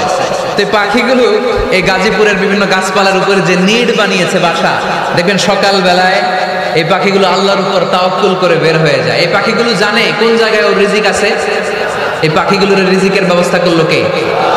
সারাদিন শেষে পাখিগুলো আবার ওদর পূর্তি করে পাখিগুলোর নিডে ফিরিয়ে দেয় কে? জানে না কোথায় খাবার আছে। আমাদের ফ্রিজ আছে, ফ্রিজ, ডিপ ফ্রিজ, 7 দিনের বাজার করে ডিপ ফ্রিজের মধ্যে খাবার রেখে দেই। পাখিদের ডিপ ফ্রিজ আছে নাকি? আমাদের টাকা বেশি ঘরের মধ্যে হয়ে গেলে ব্যাংকের মধ্যে অ্যাকাউন্টে ফেলে দিয়ে আসি। পাখিদের কোনো ব্যাংক অ্যাকাউন্ট আছে নাকি? তারুহু তাবদু খিমাসান তারুহু বিতানান। সকালবেলা পাখিগুলো কিচির মিচির আল্লাহর জিকির করে বের হয়ে যায়। বিকেলবেলা প্রতিটা পাখির পেটে খাবার দিয়ে আবার ফিরিয়ে দেয় কে? এটার নাম তাওয়াক্কুল। ওমরে ফারুক বললেন, তোমরা যা করছো এটা তাওয়াক্কুল নয়। নামাজের পরে বের হয়ে যাবা, আল্লাহর জমিন যে আবাদ করবা, কৃষি কাজ করবা, ব্যবসা করবা, বাণিজ্য করবা, চাকরি করবা, আবার নামাজের সময় ঘরে আসবা। এর মাধ্যমে তোমার ঘরে যে হালাল রিজিকের ব্যবস্থা আল্লাহ করে দিবে, এটার নাম হলো তাওয়াক্কুল। পড়েন সুবহানাল্লাহ। গোটা জমিনটা আমাদের, গোটা জমিন আমাদের জন্য আল্লাহ দিয়েছেন। যেখানে যাবেন রিজিকের ব্যবস্থা আছে না নাই? আপনাদেরকে শোনাইছি না যে বাংলাদেশের পাহাড়ে কি চাষ হয়? ওখানে জুম রেখেছে আল্লাহ। মালয়েশিয়ার ক্যামেরুন হাইল্যান্ডে আল্লাহ ফলের বাগান, ফুলের বাগান রেখেছে। আবার আপনি সাগরের মধ্যে নামলে রিজিক আছে না নাই? কি আছে? মাছ। সুবহানাল্লাহ কইবেন না? ওয়ালাকাদ কাররামনা বানি আদম ফাহামালনাহুম ফিল বাররি ওয়াল বাহরি ওয়া রাযাকনাহুম মিনাত তাইয়্যিবাত। রব্বুল আলামিন বলেন, আমি পুরো বনি আদমকে সম্মানিত করেছি। জলে স্থলে সব জায়গায় মানব জাতিকে বিচরণের সুযোগ করে দিয়েছি। আর মানুষের জন্য আমি আল্লাহ হালাল রিজিকের ব্যবস্থা করেছি। সুবহানাল্লাহ পড়েন। হালাল রিজিকের ব্যবস্থা আল্লাহ করেছেন। এজন্য everyone should be energetic, everyone should be active. আমাদেরকে অ্যাক্টিভ হতে হবে, এনার্জেটিক হতে হবে। শ্রম করে করে, কষ্ট করে করে আমাদেরকে আগাতে হবে। স্রষ্টা আমাদেরকে একটা যুদ্ধে ঠেলে দিয়েছেন, সংগ্রাম করে করে আমাদেরকে বেঁচে থাকতে হয়, ঠিক কিনা? এই জমিনে যখন আমরা এসেছি তখনই আমি সংগ্রাম করেছি। বিশ্বাস করেন, একজন স্বামীর 1 ফোঁটা বীর্যের মধ্যে যদি 20 কোটি শুক্রাণু না থাকে, কয় কোটি? আরো জোরে। 20 কোটি শুক্রাণু যদি না থাকে, 20 কোটি বা 2 কোটি শুক্রাণু যদি না থাকে, তাহলে ওই শুক্রাণু থেকে কোনো মানব সন্তান মায়ের পেটে জন্ম নেয় না। তাহলে চিন্তা করেন, ওই 20 কোটি শুক্রাণুর মধ্যে আমি একটা শুক্রাণু, ঠিক কিনা? এতগুলো শুক্রাণু ডিম্বাণুকে আঘাত করে অ্যাক্টিভ হতে চেয়েছিল। ওই 2 কোটির মধ্যে বাকি সবগুলোরে হারিয়ে চ্যাম্পিয়ন হয়েছিলাম সেদিন মায়ের গর্ভে আমি। চিল্লায় বলো ঠিক কিনা? সেদিন আমার হাত ছিল না, সেদিন আমার পা ছিল না, আমার চোখ ছিল না, আমার রেসপিরেটরি সিস্টেম ছিল না, আমার ব্রেন সচল ছিল না, আমার মামা ছিল না, আমার দাদা ছিল না, আমার গায়ে শক্তি ছিল না। ওই কঠিন পরীক্ষায় যদি 2 কোটি কম্পিটিটরকে আমি হারিয়ে বিজয় লাভ করতে পারি, এই জমিনের বুকেও আমার কেউ হারাতে পারবে না। চিল্লায় বলো ঠিক কিনা? আমরা এসেছি বিশ্বকে জয় করার জন্য, জয় করার জন্য। আবার যখন মায়ের পেট থেকে বের হই তখন আমাকে সংগ্রাম করে বেরোতে হয়। এইখানে তোমরা আমার ছোট্ট সোনামণিরা সিজারে হইছো কারা কারা? দেখি সিজারে, যে হুজুর আমি সিজারে পৃথিবীতে এসেছি। হাত তোলো। কয়েকজন হাত তুলছে, মাশাআল্লাহ। ঠিক আছে, অসুবিধা নেই, হাত নামাও। এটা একটা প্রাকৃতিক নিয়ম। মায়ের পেট থেকে পৃথিবীতে আমরা এভাবে আসি। কেউ প্রাকৃতিক পদ্ধতিতে আসি, কেউ সিজারে আসি। যারা সিজারে আসছে তারা এই কষ্টটা সহ্য করে নাই, তাদের অন্য ধরনের স্ট্রাগল পৃথিবীতে আসার পরে। কিন্তু আমরা যারা নরমাল প্রসেসে এসেছি সেই সময়টার কথা খেয়াল করেন। আমাদের দেহের সাইজ অনেক বড়, আমাদের ওজন অনেক বেশি, কিন্তু আমাদের মায়ের যেই অঙ্গটা দিয়ে আমরা পৃথিবীতে এসেছি ওই জায়গাটা বড় সরু। খুব ছোট্ট একটা জায়গা দিয়ে এই বিশাল দেহ নিয়ে আমাকে সংগ্রাম করে আসতে হয়েছে, ঠিক কিনা? এবং এটা ল্যাবরেটরিক্যালি প্রুভড, সায়েন্টিফিক্যালি অ্যাটাস্টেড যে এটা একজন বাচ্চার জন্য, নবজাতক নিউ বর্ন বেবির জন্য খুবই স্বাস্থ্যকর, খুবই হেলদি। কারণ এই ছোট্ট জায়গাটা দিয়ে, মায়ের ওই ছোট্ট অঙ্গ দিয়ে আমরা যে পৃথিবীতে আসি, আমাদেরকে একটা চাপ সহ্য করতে হয়। ওই চাপের কারণে আমার নাকের ভিতরে, কানের ভিতরে যে ধরনের দূষিত গ্লিসারিন আছে, পদার্থ আছে, এগুলো সব বের হয়ে যায়। আর এই প্রচন্ড চাপটা আমাদের দেহটাকে কর্ম সহিষ্ণু হয়ে গড়ে তুলতে সাহায্য করে। কম সুবহানাল্লাহ। নিয়ে আসেন এখানে, নিয়ে আসেন শেষের দিকে। এভিডেভিট নাই, পরে হবে। তাহলে আপনারা দায়িত্ব নিয়ে এভিডেভিট করবেন, শুধু শাহাদা পড়বে আমার হাতে। ঠিক আছে, ফাইন। সেই দিন আমরা স্ট্রাগল করে পৃথিবীর বুকে এসেছিলাম। যেদিন মায়ের পেট থেকে যুদ্ধ করে আমাকে পৃথিবীতে আসতে হয়েছে, ওই দিন আমার কান ছিল। এখনকার মতো কানের শক্তি ছিল? এখন যে হাতে শক্তি, ওই শক্তি ছিল? ওই কঠিন পরিস্থিতিতে যদি আমি সংগ্রাম করে টিকে থাকতে পারি, বর্তমান সময়ে আমাদেরকে কেউ আটকায় রাখতে পারবে না, পারবে না। ইন্নাকা কাদিহুন ইলা রাব্বিকা কাদহান ফামুলাকি। আল্লাহ বললেন, ও বনি আদম, তোমাকে কষ্ট করতে করতে আমার কাছে আসতে হবে। আবার আল্লাহ বললেন, লাকাদ খালাকনাল ইনসানা ফি কাবাদ। আমি বনি আদমকে, দুনিয়ার সবগুলো মানুষকে কর্মসহিষ্ণু করে তৈরি করেছি। সুবহানাল্লাহ বলেন। কর্মসহিষ্ণু। আমাদের এক একজন মানুষ যে আমরা কতটা কষ্ট আর ধৈর্য সহ্য করতে পারি, আপনি কল্পনাও করতে পারবেন না। নর্মাল প্রসেসে আমাদের মা যেদিন আমাদেরকে ডেলিভারি দিয়েছিলেন, তখন আমাদের মা 57 ইউনিট প্লাস। সুস্থ মানুষ ব্যথা সহ্য করতে পারে 45 ইউনিট। কত ইউনিট? কিন্তু আমাদের মা যেদিন আমাদেরকে দুনিয়ার বুকে এনেছিলেন, সেদিন আমার মা, আপনার মা ব্যথা সহ্য করেছিল 57 ইউনিট প্লাস, 57 ইউনিটেরও বেশি। এই ব্যথাটা সাধারণ কোনো ব্যথা নয়। একটা অ্যাক্সিডেন্টে আপনার দেহের 20টা হাড় বা হাড্ডি ভেঙে গেলে যত ব্যথা, তার চেয়েও বেশি ব্যথা আমার মা সহ্য করেছিলেন। আমার মাকে ওই দিন এই ব্যথাগুলো সহ্য করার তৌফিক দিয়েছিলেন কে? তাহলে কি পরিমাণে কষ্ট সহিষ্ণুতার, কর্ম সহিষ্ণুতা নিয়ে যে আমরা জন্মাই, আমাদের কোনো ধারণাই নাই। এজন্য আমি প্রায় বলি, ছেলে মেয়েদেরকে, সন্তানকে ননির পুতুল করে গড়ে তুলবেন না। ছেলে মেয়েদেরকে কষ্ট সহিষ্ণু করে গড়ে তোলেন। প্রতিকূল পরিবেশে কি করে নিজের অস্তিত্ব জানান দিতে হয়, এমন করে আমরা আমাদের মুসলমান সন্তানদেরকে গড়ে তুলবো। চিল্লায় বলেন ঠিক কি না? লাকাদ খালাকনাল ইনসানা ফি কাবাদ। আমি মানুষকে দুঃখ কষ্টের মধ্যে তৈরি করেছি। আসসালামু আলাইকুম। আল্লাহ আছে, আপনার সাথে ফোনে কথা হয়েছে? জি। মোহতারামকে একটা চেয়ার দেন। আছে? দেন, দেন, ছোট্ট কি আছে? আলহামদুলিল্লাহ, আপনাদের এলাকার, আপনাদের মা ও মাটির সন্তান, গণমানুষের নেতা, মুক্তিযুদ্ধ বিষয়ক মন্ত্রণালয়ের মাননীয় মন্ত্রী মহোদয় আখম মোজাম্মেল হক সাহেব ইতিমধ্যে আমাদের মাঝখানে এসে উপস্থিত হয়েছেন। আমরা সবাই পড়ি আলহামদুলিল্লাহ। গত রাতে ওনার সাথে ফোনে কথা হয়েছে, তো আমি ভাবিনি যে এত ব্যস্ততার মধ্য দিয়ে উনি চলে আসবেন। আপনাদের কাজে ব্যস্ত থাকতে হয়। আমরা আসলে অনেকে জানি না যে এমপি মন্ত্রীরা কতটা ব্যস্ত থাকে। জনপ্রতিনিধিরা আপনাদের নানা কাজে, নানা জায়গায় ব্যস্ত থাকতে হয়, বিভিন্ন মিটিং। ওই দিন আমি কুমিল্লা জেলার ডিসি সাহেবের সাথে একটা মিটিং ছিল, দেখলাম যে অনেক লোক ওখানে ভিড় করে আছে। আমি যে ছোট্ট একটা সালাম বিনিময় করব, মিটিংটা সার্ব সুযোগই হচ্ছিল না, অনেক ব্যস্ত থাকে ওনারা। তারপরেও ওনাদের ব্যস্তমুখর মূল্যবান সময়গুলো থেকে কিছু সময় আমাদের জন্য দিয়ে আজকের প্রোগ্রামে হাজির হয়েছে। আমরা মোবারকবাদ জানাই। সম্মানিত সুধী, আমরা বলছিলাম কাজের সময়, আরো জোরে বলতে হবে, কাজের সময়, নামাজের সময়, আর ভরসা করতে হবে একজনের উপর। তিনি কে? কাজে কোনো লজ্জা আছে? লজ্জা কিসে? অলসতায়। আমরা অলস হতে চাই না। রসুল বাত্তালে দুক্কানুর শয়তান, অলস মস্তিষ্ক শয়তানের আড্ডাখানা। আমরা নিজের পায়ে দাঁড়াতে চাই, আমরা স্বাবলম্বী হতে চাই, আমরা সাস্টেইনেবল ডেভেলপমেন্ট গোলের পক্ষে, আমরা মিলেনিয়াম ডেভেলপমেন্ট গোলের পক্ষে, আমরা বাংলাদেশকে উন্নতির শিখরে নিয়ে যাওয়ার পক্ষে। চিল্লায় বলেন ঠিক কিনা? আমরা আগে দুনিয়ার কল্যাণ চাই, এটা ইসলামের নিয়ম। আগে কি আখেরাত চাই না আগে দুনিয়া চাই? জোরে বলেন। আরে দুনিয়াতে ভালো থাকলেই তো আখেরাতে ভালো থাকবে। এজন্য আল্লাহ আমাদেরকে শিখালেন, পড়ো রব্বানা আতিনা ফিদ দুনিয়া হাসানাহ ওয়া ফিল আখিরাতি হাসানাহ ওয়া কিনা আযাবান নার। আয় আমাদের রব, এই দুনিয়ার বুকে আপনি আমাদেরকে কল্যাণ দেন, আখিরাতের বুকে আপনি আমাদেরকে কল্যাণ দেন, আগুনের শাস্তি থেকে আল্লাহ আপনি আমাদেরকে বাঁচিয়ে দেন। পড়ে না আমিন। তাহলে আগে দুনিয়া, তবে দুনিয়াকে হৃদয়ে স্থান দেওয়া যাবে না। দুনিয়াকে বশ করে হাতে নিব, কিন্তু হৃদয়ে থাকবে আখিরাত। জোরে বলতে হবে ঠিক কি না? নিজ হাতে উপার্জিত সম্পদের চেয়ে শ্রেষ্ঠ কোনো সম্পদ আর হতে পারে না।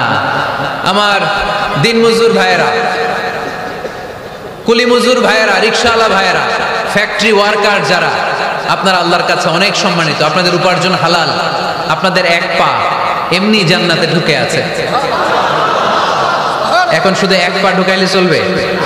পা কয়টা? আরেকটা ঢুকানোর দরকার আছে না নাই? আপনাদের উপার্জন হালাল, আপনারা 5 ওয়াক্ত সালাত পড়বেন, মানুষের হক নষ্ট করবেন না, আব্বা আম্মার দোয়া নিবেন, দ্বিতীয় পাটাও জান্নাতে ঢুকায় দিবে কে? মা আকালা আহাদুন তুআমান কাত্তু খায়রুম মিন আইয়াকুলা মিন আমালি ইয়াদিহি। নিজের হাতে উপার্জিত সম্পদের চেয়ে, খাবারের চেয়ে শ্রেষ্ঠ সম্পদ আর হতে পারে? আমার রিকশাওয়ালা ভাই, তার উপার্জন হালাল না হারাম? আমার কুলি মজুর ভাই, উপার্জন হালাল না হারাম?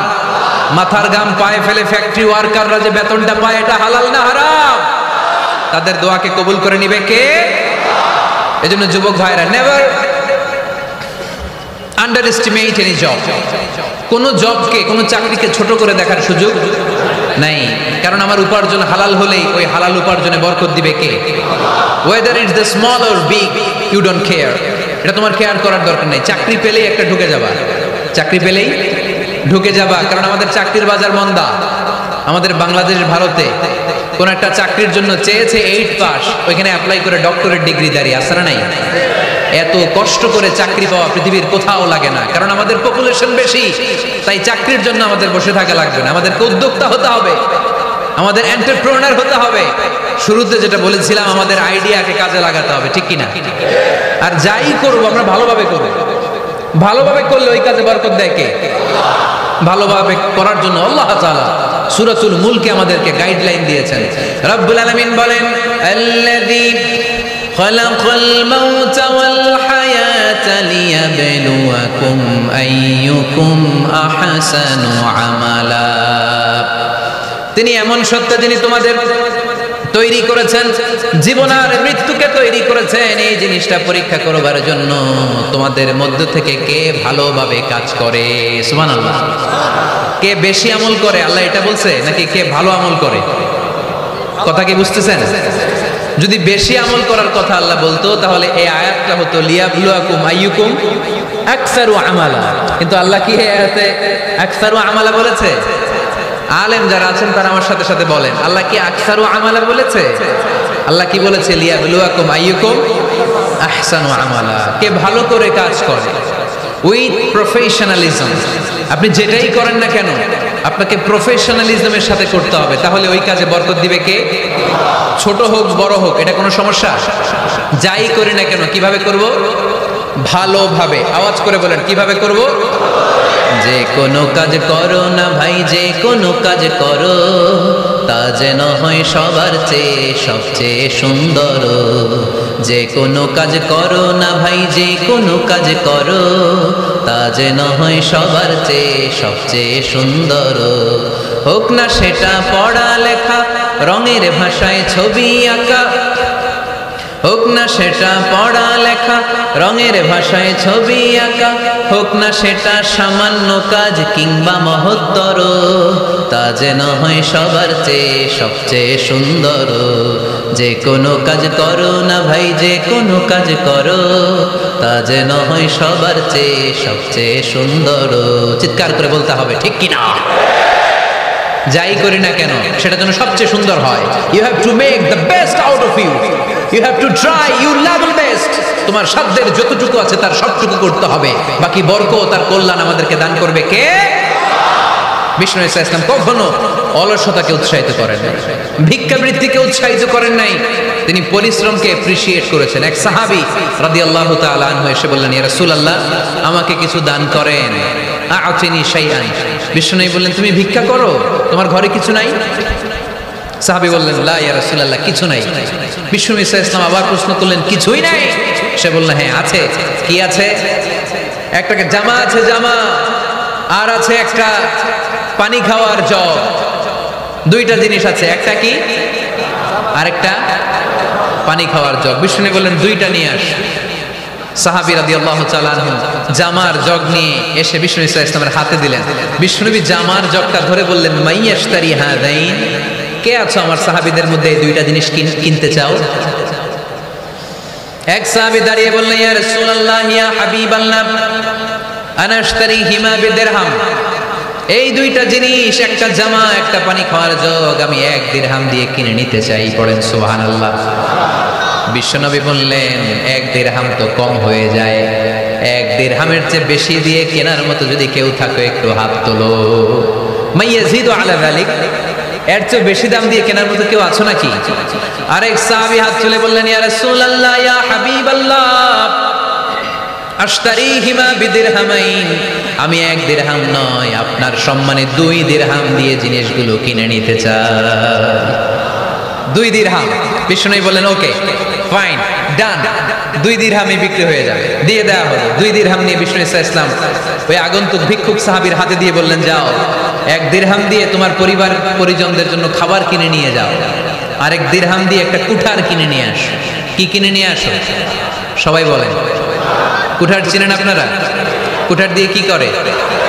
গাছ কাটে। ওই সাহাবী 1 দিরহাম দিয়ে একটা কুঠার কিনে নিয়ে আসলেন। বিশ্বনবী সাল্লাল্লাহু আলাইহি ওয়াসাল্লাম নিজ হাতে ওই কুঠারের একটা হাতল লাগাই দিলেন। সুবহানাল্লাহ পড়তে পারলেন না মজা করে? হাতল ছাড়া কুঠার ধরা যায়? ধরা যায় না। বিশ্বনবী কাঠের একটা হাতল লাগাই দিলেন। এই হাতলটা দিয়ে বিশ্বনবী বললেন, try to imagine the attitude of the last messenger Muhammad সাল্লাল্লাহু। He changed the world for the better and made us better creature. তার নাম কি? কি নাম? হি ওয়াজ মুহাম্মদ সাল্লাল্লাহু আলাইহি ওয়াসাল্লাম। Muhammad mercy upon mankind, teacher of all mankind, Abul Qasim, Ya Habibi, Ya Muhammad, Ya Shafi'i, Ya Muhammad, Khairu Khalqillahi Muhammad, Ya Mustafa, Ya Imam al-Mursalin, Ya Mustafa, Ya Shafi'i al-Alamin. পড়েন সবাই। Ya Mustafa, Ya Imam al-Mursalin, Ya Mustafa, Ya Shafi' al-Alamin. He taught us to be just and kind, and to feed the poor and hungry, help the wafer and the orphan child, and to not be cruel and miserly. His speech was soft and gentle, like a mother stroking her child. His mercy and compassion were most radiant when his smile was Muhammad sallallahu alayhi wa sallam. Muhammad, mercy upon mankind, teacher of all mankind, Abul Qasim, Ya Habibi, Ya Muhammad, Ya Shafi'i, Ya Muhammad, Khairu Khalqillahi Muhammad. পড়েন সবাই। Ya Mustafa, Ya Imam al-Mursalin, Ya Mustafa, Ya Shafi' al-Alamin, Ya Mustafa, Ya Imam al-Mursalin, Ya Mustafa, Ya Shafi' al-Alamin. Muhammad, subhanallah পড়েন। He was Muhammad sallallahu alayhi wa sallam. বিশ্বনবী নিজ হাতে ওই সাহাবীর কুঠারের ভেতরে একটা হাতল লাগাইয়া দিলেন। ঘটনা মনে আছে নাকি নাশিদ শুনে ভুলে গেছেন? ঘটনা মনে আছে সবার? তিনি হাতল লাগাইয়া দিলেন আর বললেন, যাও, গায়ে শক্তি আছে, তাগড়া যুবক, এই কুঠার নিয়ে জঙ্গলে যাও, জঙ্গলে যে কাঠ কাটো, লাকড়ি বানাও, বাজারে যে বিক্রি করো। লা ইয়াহতাতিবা আহাদুকুম হাজমাতান ফি দাহরিহি খায়রুম মিন আই ইয়াসআলা আহাদান ফায়ুতিয়াহু আও ইয়ামনাহু। যাদের গায়ে জোর আছে, শক্তি আছে, পরিশ্রম করে লাকড়ির বোঝা পিঠে নিয়ে বাজারে বিক্রি করা অনেক ভালো কারো কাছে হাত পাতার চেয়ে। কারণ তুমি হাত পাতলে লোকজন তোমার দিতেও পারে, নাও দিতে পারে, কিন্তু পরিশ্রম কখনো বৃথা যায় না। What is the moral of the story? রাসূল সাল্লাল্লাহু আলাইহি ওয়াসাল্লামের এই প্রফেটিক স্টোরি থেকে আমাদের শিক্ষা কি? বিশ্বনবী বললেন, যাও কাঠ কেটে নিয়ে আসো। লা উরিদু আন আরাকা 15 আইয়াম, সামনের 15 দিন আমি যেন আমার চোখ দিয়ে তোমার আমার আশেপাশে ঘুরঘুর করতে না দেখি। সাহাবী চলে গেলেন, কাঠ কাটতে আরম্ভ করলেন, বাজারে বিক্রি করতে আরম্ভ করলেন। 15 দিনের ব্যবধানে 10 দিরহাম নিয়ে বিশ্বনবীর দরবারে ওই সাহাবী হাজির হয়ে গেলেন। 10 দিরহাম নিয়ে হাজির হয়ে গেলেন। এসে বললেন, ইয়া রাসূলুল্লাহ, ইয়া হাবিবাল্লাহ, আমি আর দরিদ্র নাই, আমি আর ভিক্ষা করি না, আমি নিজের পায়ে দাঁড়িয়েছি, আমি স্বাবলম্বী হয়েছি, আমি অন্যান্য খেটে খাওয়া মানুষের মতো এখন উপার্জন করে আমার ফ্যামিলির চাহিদা মিটাই। পড়েন সুবহানাল্লাহ। What is the moral of the story?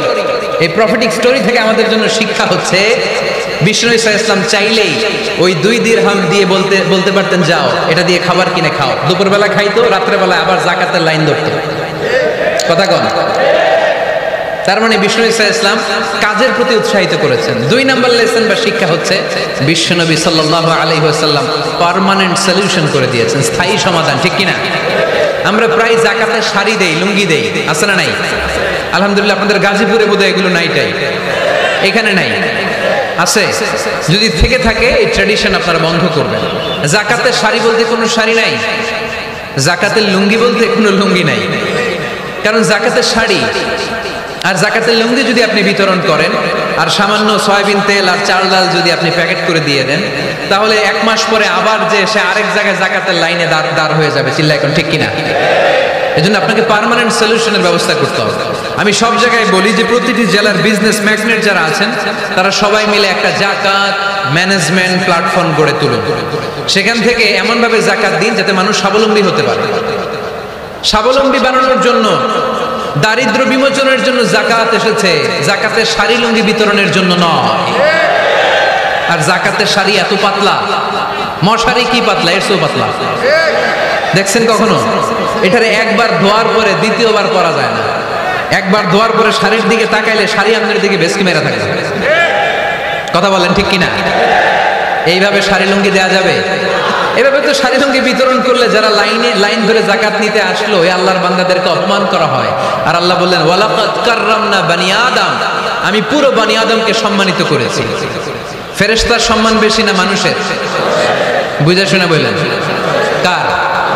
তুমি মাটির আদমকে প্রথম সৃষ্টি করিয়া ঘোষণা করিয়া দিলে শ্রেষ্ঠ বলিয়া, তাই তো নূরের ফেরেশতা করে আদমকে সেজদা। সুবহানাল্লাহ পড়েন। তাই তো নূরের ফেরেশতা করে আদমকে সেজদা, সবার চেয়ে সম্মান দিলে মাটির আদমকে। পড়েন আল্লাহু আল্লাহু তুমি জাল্লে জালালুহু, শেষ করা তো যায় না গে তোমার গুণগান। আল্লাহু আল্লাহু, সুবহানাল্লাহ পড়েন। আহা, মানুষের মর্যাদা সবচাইতে বেশি। এজন্য যাকাত যারা নিতে আসে তাদেরকে অপমান করা যাবে না। এর কারণ যাকাত দিয়ে আপনি কোনো করুণা করেননি, বরং ওরা যাকাত নিয়ে আপনাকে এই ফরজ ইবাদত করার সুযোগ করে দিয়ে আপনার প্রতি করুণা করে গিয়েছে। আওয়াজ করে বলেন ঠিক কি না? অনেকে মনে করে আমি যাকাত দিয়ে আমি মনে হয় দয়া করছি, আমি মনে হয় করুণা করছি। আচ্ছা, যারা গরিব ওরা যদি যাকাত না নেয় ওর সমস্যা আছে? নিমুনা যাকাত। কিন্তু আমি যদি বলি দিমুনা, আমার খবর আছে না নাই? আমার জন্য দেয়া ফরজ, ওর জন্য নেয়া ফরজ না। তাই আমি দিয়ে করুণা করিনি, ও আমার কাছ থেকে যাকাত নিয়ে জাহান্নামের আগুন থেকে আমাকে বাঁচিয়ে ও আমাকে দয়া দেখিয়েছে।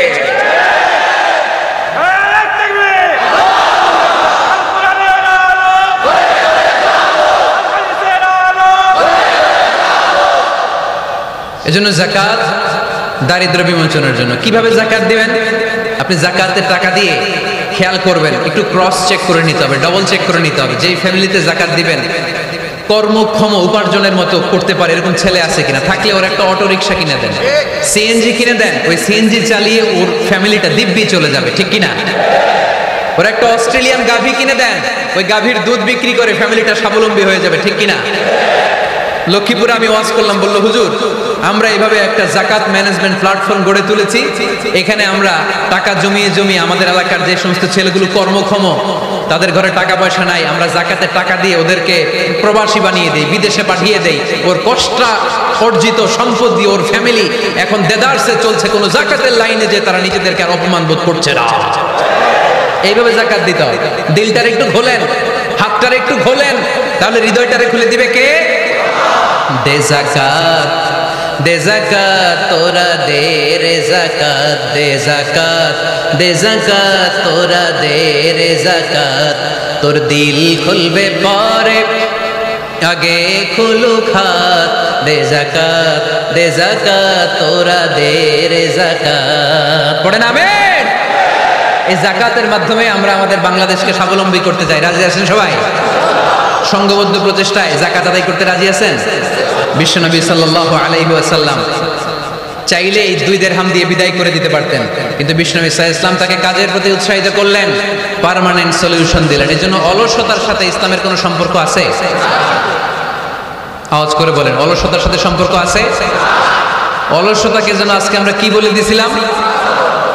ভুলে গেছি। আরো জোরে। অলসতাকে আজকে আমরা নো বলে দিছি। আমরা কর্মক্ষম। আরে অলস তো হয় মুনাফিকেরা, অলস হয় কারা? وَإِذَا قَامُوا إِلَى الصَّلَاةِ قَامُوا كُسَالَى يُرَاءُونَ النَّاسَ وَلَا يَذْكُرُونَ اللَّهَ إِلَّا قَلِيلًا। সুবহানাল্লাহ পড়েন। মুনাফিকরা যখন নামাজে দাঁড়ায় অলস হয়ে দাঁড়ায়, সোজা হয়ে দাঁড়ায় না। মসজিদে নববীর কাতারগুলোর মধ্যে মুমিনদের সাথে যখন মুনাফিকেরা দাঁড়াতো, অলসের মতো দাঁড়াতো, দেয়ালের মধ্যে হেলান দিয়ে দাঁড়াতো। এরকম আছে না অনেকে অলস? কিন্তু আমরা যারা মুমিন, আমরা নামাজে দাঁড়ালে কি আমাদের হৃদয়ে অলসতা আসে নাকি হৃদয়টা সজীব হয়ে ওঠে? আমাদের হৃদয়কে নামাজে দাঁড়ালে সজীব করে দেয় কে? কিন্তু শাইতানু আলা কাফিয়াতি রাসি আহাদিকুম ইযা হুয়া নাম। আমরা যখন রাতে ঘুমোতে যাই, শয়তান আমাদের মাথার পিছনে অলসতার 3টা গিট মারে। কি মারে? এই যে রশি দিয়ে এরকম বাঁধে, যে এটার গাজীপুরে আপনারা কি বলেন? গিট্টু। হ্যাঁ, গিট্টু। আচ্ছা, তো শয়তান আমরা যখন ঘুমোতে যাই, আমাদের মাথার পেছনে অলসতার 3টা গিট্টু মারে। আমরা যখন ঘুম থেকে উঠে ফাইন ইস্তাইকাযা ওয়া যাকারাল্লাহ, ঘুম থেকে ওঠার দোয়া করে আলহামদুলিল্লাহিল্লাযী আহইয়ানা বা'দা মা আমাতানা ওয়া ইলাইহিন নুশুর, আমরা ঘুমালে 3টা গিট্টু মেরে শয়তান একটা মন্ত্র পড়ে দেয়, আলাইসা লাইলুন তাওয়িলুন ফারকুদ। আরে ঘুমা, অনেক লম্বা রাত। আরে ঘুমা, অনেক লম্বা রাত। আরে আরামসে ঘুম মার, অনেক লম্বা রাত। এই মন্ত্র পড়ে 3টা গিট মারে। আমরা যখন ঘুম থেকে উঠে ঘুমের দোয়া পড়ে ফেলি, একটা গিট্টু খুলে দেয় কে? আবার ঘুম থেকে উঠে দোয়া পড়ার পরে ফাইদা তাওয়াদ্দা ইন হাল্লাত উকদা, ওয়াশরুমে ঢুকে ইস্তেনজা করে যখন আমরা ওযু করে ফেলি, অলসতার 2য় গিট্টু খুলে দেয় কে? ফাইন সাল্লাত ইন হাল্লাত উকদা, ওযু করার পরে মুসাল্লা বিছিয়ে যখন নামাজের জন্য দাঁড়িয়ে যায়, অলসতার 3 নাম্বার গিট্টুটাও খুলে দেয় কে? فأصبح نشيطا طيب النفس. He become enthusiastic. He become very active. He become very energetic. Vishnu ইসলাম বললেন তখন সে এনার্জেটিক হয়ে ওঠে, অ্যাক্টিভ হয়ে ওঠে, সজীব হয়ে ওঠে। তাহলে সালাত আমাদেরকে অলস বানায় না, সালাতে আমরা সজীব হই। সালাতে অলস হয় যারা মুনাফিক, তারা চিল্লায় বলেন ঠিক কি না? এজন্য বিষ্ণু বললেন কাজে লজ্জা নাই, আমি কাজ করে খাই। মা বাসাল্লাহু নাবিয়ান ইল্লা রাআল গনাম। বুখারীর বর্ণনায় বিশ্বনবী বললেন পৃথিবীর বুকে এমন কোন নবী নাই যেই নবীকে দিয়ে আল্লাহ ছাগল চড়ায় নাই। সুবহানাল্লাহ পড়েন। মা বাসাল্লাহু নাবিয়ান ইল্লা রাআল গনাম, ছাগল চড়ায় নাই এমন কোন নবী পৃথিবীতে আসে? সাহাবারা বললেন ইয়া রাসূলুল্লাহ, বলেন কি আপনিও? আপনিও আপনিও ছাগল চড়িয়েছেন? বিষ্ণু বললেন না, নাম আমিও। ওয়া ইন্নী কুনতু আরআহা আলা কারারিতি আহলি মক্কা, আমি তো অল্প কিছু পারিশ্রমিকের বিনিময়ে মক্কা শহরের লোকদের ছাগলগুলো চড়িয়ে দিতাম। সুবহানাল্লাহ বলতে অনেক কষ্ট হয়েছে। বিশ্বনবী ছাগল চড়িয়ে খেতেন। কি নবী ছিল আমার! আহা, এত সুন্দর মানুষ, এত পরিচ্ছন্ন মানুষ, ছাগল চড়াতেন। অহংকার করতেন না, বিশ্বনবীর অহংকার ছিল না। সুবহানাল্লাহ পড়েন। শুধু কি বিশ্বনবী, সব নবীকে দিয়ে আল্লাহ ছাগল চড়িয়েছেন। কারণ ছাগল হচ্ছে খুব টেরা একটা প্রাণী, তাই না? ছাগল এত টেরা, ছাগলের গলার রশি ধরে যদি আপনি ডানে টান দেন, এটা কোন দিকে যাবে? বায়ে টান দিলে, সামনে টানলে, পিছনে টানলে পারা যায় কিছু? ভাবলেন সারা সপ্তাহ ব্যস্ত থাকি, আজকে আমার ছুটি, আমিও গোসল করি, এটারও গোসল করাই। রশি ধরে আপনি পুকুরে নামাবেন, এটা ওর বাপের কিরা এমনি দাঁড়াবে। ঠিক কিনা? ওরে টেনে নামানো যায় না, এর কারণ ওর নাম কি? কথা কয় না। এজন্য আমরা বলি পাগলে কিনা কয়, ছাগলে কিনা খায়। ও বুঝে না তো, ওর ভালো চাইলে ও বুঝতে চায় না। আল্লাহ বুঝাতে চাইলেন নবীরা ছাগল চড়াও, সবচেয়ে টেরা প্রাণী।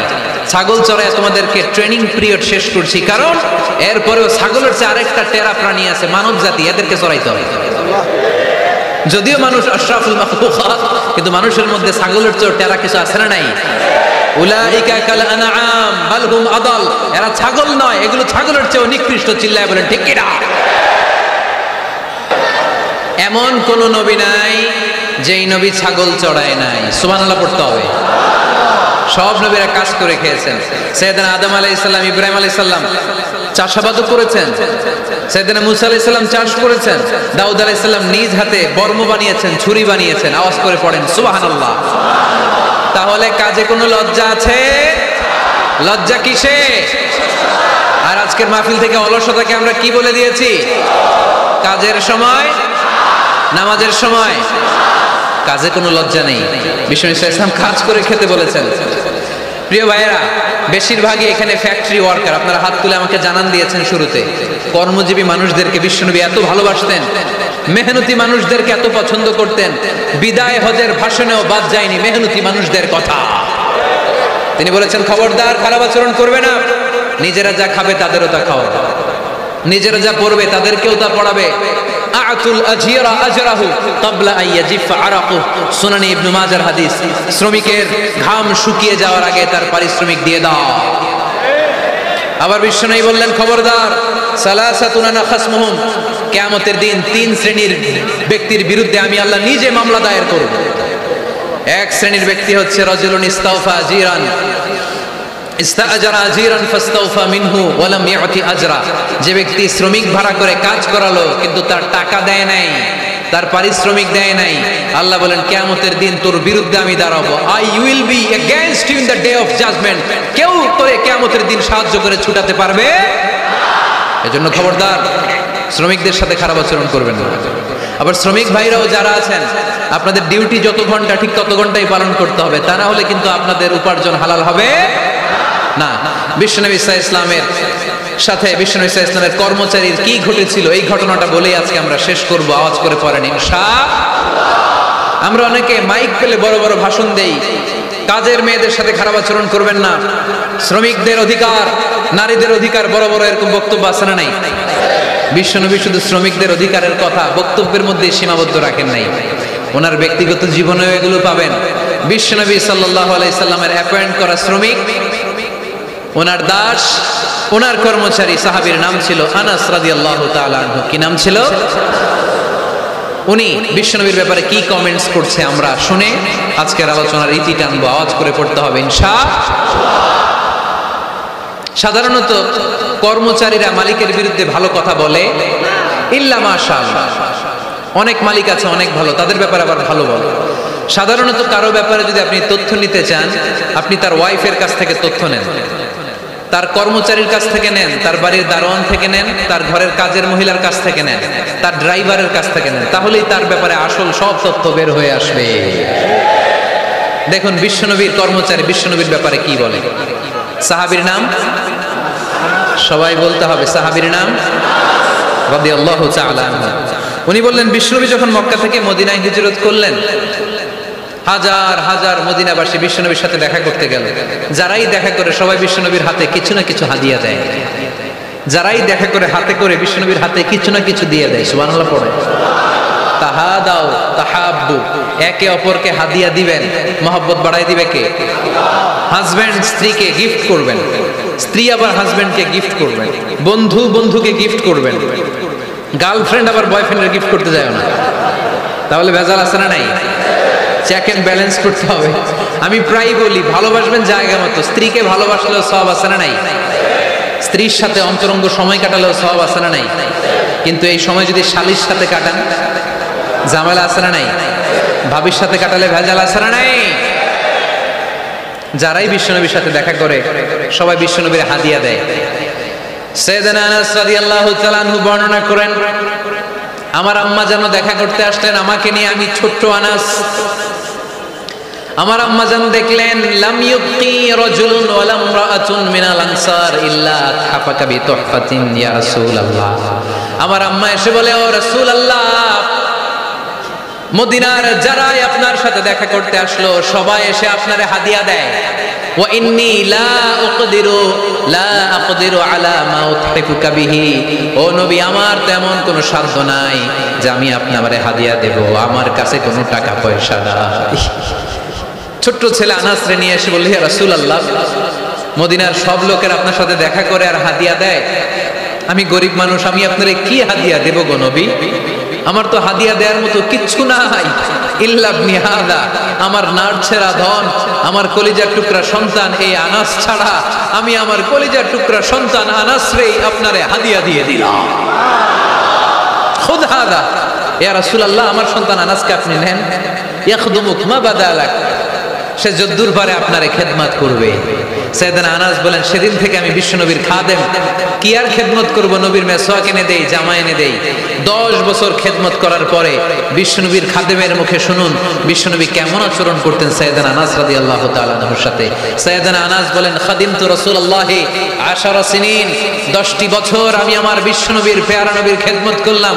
ফামা দারাবানি, একদিনের জন্য বিশ্বনবী আমার গায়ে হাত তোলে নাই, পড়েন সুবহানাল্লাহ। ওমা সাব্বানি, একদিনের জন্য আমার গালি দেয় নাই, বকা দেয় নাই। ওমা আবাসা ফি ওয়াজহি, একদিনের জন্য বিশ্বনবী বিরক্তির চেহারা নিয়ে আমার দিকে তাকায় নাই, ভ্রু কুচকে এরকম আমার দিকে তাকায় নাই। আমরা রেগে গেলে, বিরক্ত হলে কি করি? আমাদের ভ্রুগুলো কুচকে যায়। আনাস রাদিয়াল্লাহু তাআলা বললেন, একদিনের জন্য আমার পিট্টি দেয়া তো দূরের কথা, আমাকে পিটানি দেয়া তো দূরের কথা, আমাকে মারে নাই, আমাকে গালি দেয় নাই, কোনোদিন আমার দিকে বিরক্তির সাথে তাকায় নাই।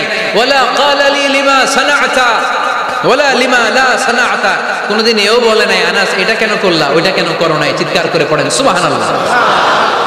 এজন্য বিশ্ব নবীর মতো আমাদেরকে আমাদের শ্রমিকদের সাথে, অধীনস্থ কর্মচারীদের সাথে আচরণ করতে হবে। রাজি আছি তো সবাই? এতেকালের আগে বিশ্বনবী সাল্লাল্লাহু আলাইহি সাল্লাম 2টা কথা বললেন। কয়টা?